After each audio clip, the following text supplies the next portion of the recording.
পার্বত্য চট্টগ্রামে এমন সমস্যা, এমন পরিস্থিতির উদ্ভব হয়েছে, বর্তমানে আপনারা যেভাবে ড্রেস পরে এখানে ঘুরে বেড়াচ্ছেন, এরকম করে যদি ঘুরে বেড়ান তাহলে আপনার অসুবিধা হতে পারে। তো সেই জন্য পার্বত্য চট্টগ্রামের যে সমস্যা আমি আপনাদের সামনে তুলে ধরতে চাই, আর সেই মাধ্যমে বাংলাদেশ সরকার যে রয়েছে, আমি আমাদের যে অভিমত রয়েছে সেটা পৌঁছে দিতে চাই। পার্বত্য চট্টগ্রামের সমস্যা কি? পার্বত্য চট্টগ্রামের সমস্যা হচ্ছে দুইটা প্রধান সমস্যা। প্রথম সমস্যা হচ্ছে বাংলাদেশে প্লুরালিটি যে জিনিসটা আছে, বৈচিত্র্যতা যে জিনিসটা আছে, বাংলাদেশ সরকার ওইটাকে স্বীকার করতে চায় না। যার ফলে আমাদের যে সক্রিয় সত্তা আছে, আমাদের যে অস্তিত্ব আছে, আমাদের যে কালচারাল আইডেন্টিটি আছে, আমাদের যে রিলিজিয়াস বিলিফস আছে, ওইগুলো বাংলাদেশ সরকার কখনো স্বীকৃতি দিতে চায় না।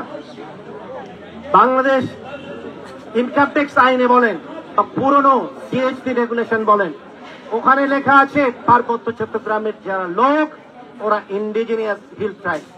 ওটা আজকের আইনের না, ওটা ব্রিটিশ আমল থেকে আসে। কিন্তু তবুও কেউ যদি আদিবাসী বলে আইডেন্টিফাই করে, আজকাল ওইটা দিয়ে দাঙ্গা হচ্ছে। তো বাংলাদেশের যে সমস্যা হচ্ছে পার্বত্য চট্টগ্রামের, সেটা হচ্ছে প্লুরালিটি যে জিনিসটা আছে, বাংলাদেশের যে সবচেয়ে বড় যে মুসলিম সম্প্রদায় রয়েছে ওরা অ্যাকসেপ্ট করতে চায় না। ওরা যারা হিন্দু ভাষাভাষী, হিন্দু ধর্মের বাংলাভাষী আছে, ওদেরকে অ্যাকসেপ্ট করতে চায় না। তাহলে আমাদের যারা যাদের চেহারা আলাদা, ওদের কি করে অ্যাকসেপ্ট করবে? কিন্তু আমি যে ইন্টারিম গভর্নমেন্ট আছে ওদেরকে বলতে চাই, অনেক লোক রয়েছে যারা এনজিও ব্যাকগ্রাউন্ড থেকে এসেছে। মোহাম্মদ ইউনূস শান্তি পুরস্কারের নোবেল প্রাইজ পেয়েছে, আর এই শান্তি পুরস্কার প্রাপ্ত নেতার অধীনে 1 মাসের মধ্যে পার্বত্য চট্টগ্রামে গণহত্যা হচ্ছে। তা আপনারা বুঝতে পারেন কি এই ধরনের পলিসি যদি চলতে থাকে, তাহলে মোহাম্মদ ইউনূসের একটা জিনিস মনে রাখা উচিত, ওনার পাশে মায়ানমার রাষ্ট্রে যখন রোহিঙ্গাদের উপর অত্যাচার হয়েছে, প্রেস্টিজ অফ অক্সফোর্ড ইউনিভার্সিটি যে অ্যাওয়ার্ড ছিল অং সান সুচি থেকে কেড়ে নেওয়া হয়েছে। ওই ধরনের যদি বেইজ্জতি মোহাম্মদ ইউনূস চান, তাহলে এই ধরনের হত্যাকাণ্ড চালাতে পারে। কিন্তু আমি বাংলাদেশে পার্বত্য চট্টগ্রামের যত ছাত্র আছে, যত সাধারণ মানুষ আছে, আমি তাদেরকে বলতে চাই, আপনারা ভয় পাবেন না।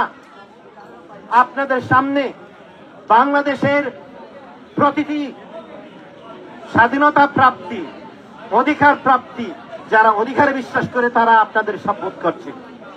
ভারতে আমরা যারা আছি, চাকমা বলে নয়, অন্য ট্রাইবস বলে নয়, যারা অধিকারে বিশ্বাস করে, যারা ফ্রিডমে বিশ্বাস করে, তারা আপনাদেরকে সাহায্য করবে আর আপনার পাশে দাঁড়িয়ে থাকবে।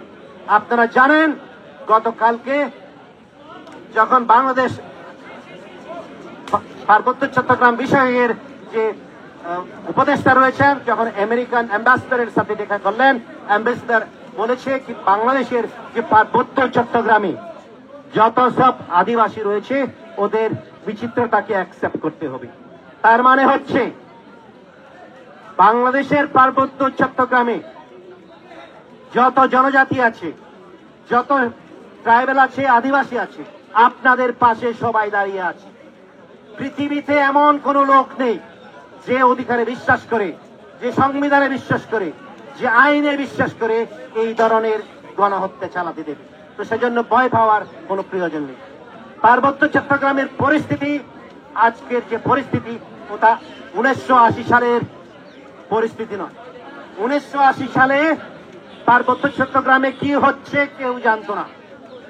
সেজন্য পার্বত্য চট্টগ্রামে কে ওই সময় বলা হতো ক্লোজ ডোর স্লটার হাউস, মানে একটা বন্ধ কসাইঘর।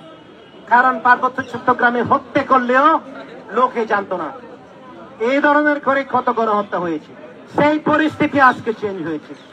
আপনারা জানেন কি দিঘিনালাকে যখন মানে অ্যাটাক শুরু হয়েছে, ওখানে লোকেরা যখন ফেসবুকে দিয়েছে, তখন থেকে আমরা আন্দোলন করে আসছি। তো এই ধরনের অত্যাচার বাংলাদেশের সেনাবাহিনী করতে পারবে না, কারণ বর্তমান যে টেকনোলজি যে রয়েছে, ইনফরমেশন টেকনোলজির যুগে এই ধরনের অত্যাচার করলে আন্তর্জাতিক আইনের আওতার মাধ্যমে যে সমস্ত বাংলাদেশি অফিসার রয়েছে, সিকিউরিটি ফোর্সেস রয়েছে, ওদেরকে আওতায় আনা হবে। খাগড়াছড়ি ব্রিগেড কমান্ড যিনি রয়েছেন, ওনার নেতৃত্বে, ওনার অধীনে যে এইসব হত্যাকাণ্ড চলেছে, আমরা দেখব উনি কি করে ইউনাইটেড নেশনস পিস কিপিং মিশনে যায়। তো আমি প্রথমবারে বললাম কি পার্বত্য চট্টগ্রামে যে সমস্যা হচ্ছে, সেই সমস্যা হচ্ছে আমাদের মধ্যে যে একটা বৈচিত্র্যতা আছে, সেটা বাংলাদেশ সরকার অ্যাকসেপ্ট করতে চায় না। দ্বিতীয়ত হচ্ছে বাংলাদেশের পার্বত্য চট্টগ্রামে সামরিকরণ রয়েছে। পার্বত্য চট্টগ্রাম পৃথিবীর মধ্যে সবচেয়ে একটা মিলিটারাইজ জোন।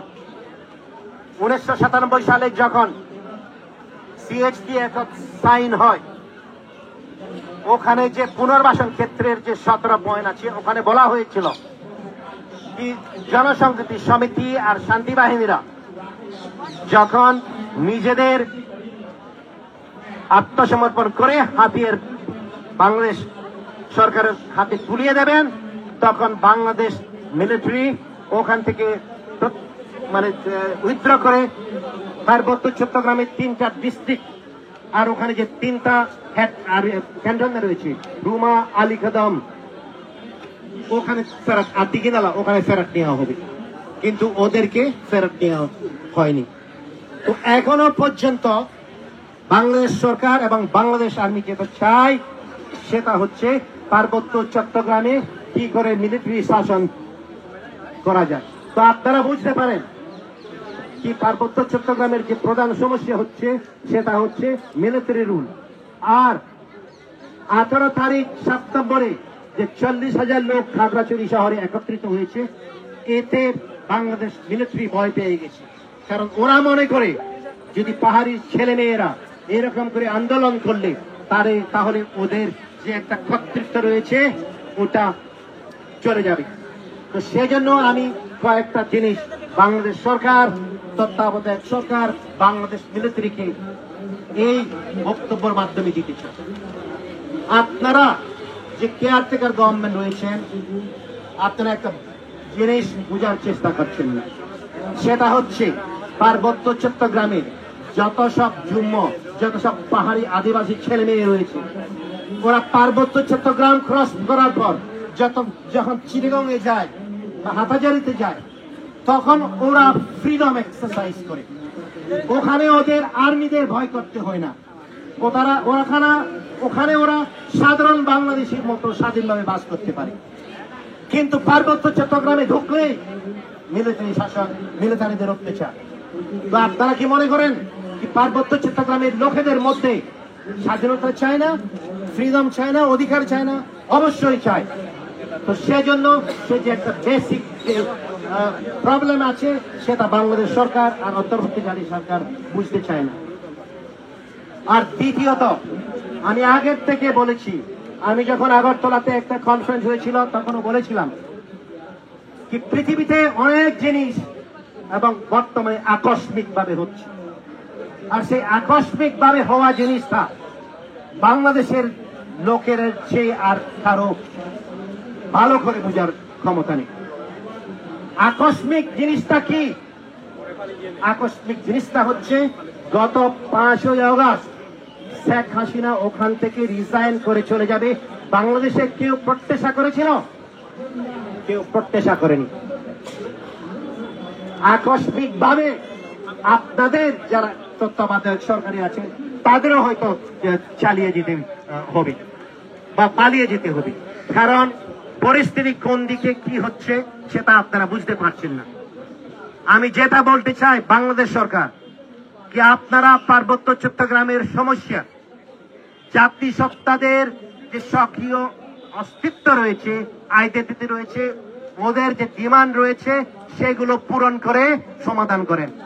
সমাধান না হলে আপনারা জানেন কি আপনাদের সামনে ৭৯ বছর পর প্রথমবার বার্মার যে মিলিটারি সরকার রয়েছে ওইটা কোলাপস হয়ে গেছে। সেটা কেউ বিশ্বাস করতে পারতো না ১ বছর আগে কি বার্মার যে সরকার আছে ওই সরকার পড়ে যাবে। সেটা পড়ে গেছে। কেউ বিশ্বাস করতো না কি এত বড় শক্তিশালী দেশের মধ্যে, ইন্দোনেশিয়ার মধ্যে তিমোর লেস্তে ইস্ট তিমোর একটা ইন্ডিপেন্ডেন্ট কান্ট্রি হয়ে যাবে। কিন্তু ৭৪ পর ইস্ট তিমোর ইন্ডিপেন্ডেন্ট কান্ট্রি হয়ে গেছে। সবাই জানে কি পূর্ব পাকিস্তানে কেউ বিশ্বাস করতো না কি পূর্ব পাকিস্তান থেকে একটা নতুন দেশ বাংলাদেশ গঠন হবে, কিন্তু সেখানে নতুন দেশ গঠন হয়ে গেছে।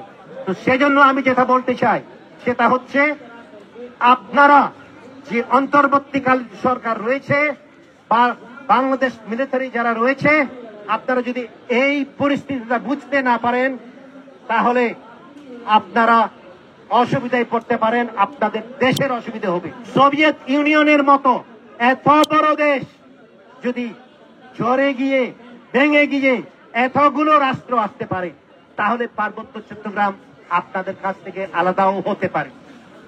পার্বত্য চট্টগ্রামের লোকেরা বাংলাদেশ থেকে আলাদা হতে চায় না, কিন্তু বারবার এইসব গণহত্যার মাধ্যমে, এইসব হত্যাযজ্ঞের মাধ্যমে আলাদা করা হচ্ছে।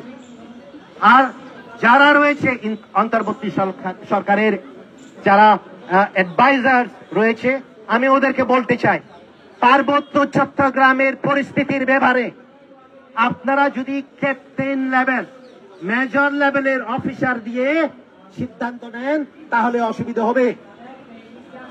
খাগড়াছড়িতে ১৯ তারিখ রাত্রিবেলায় যে ঘটনা ঘটেছে ওইটার সিদ্ধান্ত একটা মেজর লেভেলের অফিসার নিয়েছে। আপনাদের বোঝা উচিত সেই হত্যাযজ্ঞের পরে আপনাদের এখন কি অবস্থা হচ্ছে। আপনারা এক এক করে আমেরিকান এম্বাসিতে গিয়ে মিথ্যে কথা বলছেন কি পার্বত্য চট্টগ্রামের যে সমস্যা সে হচ্ছে বিদেশি প্ররোচিত। সেটা বিদেশি প্ররোচিত নয়। সেটা যদি বিদেশি প্ররোচিত হয়ে থাকে তাহলে আপনাদের একটা জিনিস মনে রাখতে হবে, সেটা হচ্ছে জুম্ম যে জনগোষ্ঠী রয়েছে ওদেরকে আক্রমণ কে করেছে? ওদেরকে আক্রমণ করেছে ইলিগেল সেটেলার্সরা। পাহাড়িরা মারেনি মামুন মোহাম্মদকে, তবুও পাহাড়িদের অত্যাচার। তাহলে কে এটা করেছে? ওকে এটা করেছে বাংলাদেশ আর্মি আর সেটেলার্সরা। তাহলে এই যে পররাষ্ট্র চক্রান্ত করছে কে করছে? কি আপনাদের সামনে পাকিস্তান করছে, আইএসআই করছে, না কোন একটা ইসলামিক ফোর্সেস করছে? আপনারা ওইটা ইনভেস্টিগেশন করেন। যদি আর্মি লেভেলের, যদি জুনিয়র অফিসার লেভেলের আপনারা যদি এই ধরনের সিদ্ধান্ত দেন তাহলে পার্বত্য চট্টগ্রামের যে অবস্থা আছে আপনাদের হাত থেকে হারিয়ে যাবে। কারণ পার্বত্য চট্টগ্রামের সমস্যা হচ্ছে একেবারে সেন্সিটিভ সমস্যা। জুম্ম জনগণ এখনো আপনাদের সাথে থাকতে চায়, আর আপনারা মিথ্যে কথা বলে এইসব হত্যাযজ্ঞ করে ওদেরকে আলাদা করতে চাইছেন। তো সেই জন্য আমি যেটা বলতে চাই, বাংলাদেশে যেই সব আমাদের ছেলে মেয়ে আছে যারা আন্দোলন করছে তাদেরকে আমি একটা বলতে চাই, সেটা হচ্ছে ভয় পাবেন না। বাংলাদেশ সরকার, বাংলাদেশের মানুষ ভারতের প্রতি অকৃতজ্ঞ হতে পারে, বাংলাদেশ কৃতজ্ঞ হতে পারে, কিন্তু অকৃতজ্ঞতারও একটা ফল আছে। সেজন্য আমরা অকৃতজ্ঞ নই, এবং সেই হিসেবে আমরা বাংলাদেশের কাছে বলছি আপনারা যদি সঠিকভাবে বসে ডিসপ্যাশনেটলি আমার বক্তব্যের কথা শুনেন তাহলে বুঝতে পারবেন কি আপনাদের ভুল কোথায় রয়েছে। পার্বত্য চট্টগ্রামের নিরীহ জুম্ম জনজাতি কোনো ভুল করছে না। ওরা যদি ডিমান্ড করে কি পার্বত্য চট্টগ্রাম থেকে মিলিটারি হটিয়ে নাও, ওরা ক্রাইম করছে না, কারণ সেটা সিএইচটি একদেই দেওয়া আছে। ওরা যদি চায় ডিস্ট্রিক্ট কাউন্সিলে করাপশনের ইনভেস্টিগেশন হওয়া প্রয়োজন, ওরা কোনো ক্রাইম করছে না। ওরা যদি বলে পার্বত্য চট্টগ্রামের চুক্তি বাস্তবায়ন করতে হবে, ওরা কোনো ক্রাইম করছে না।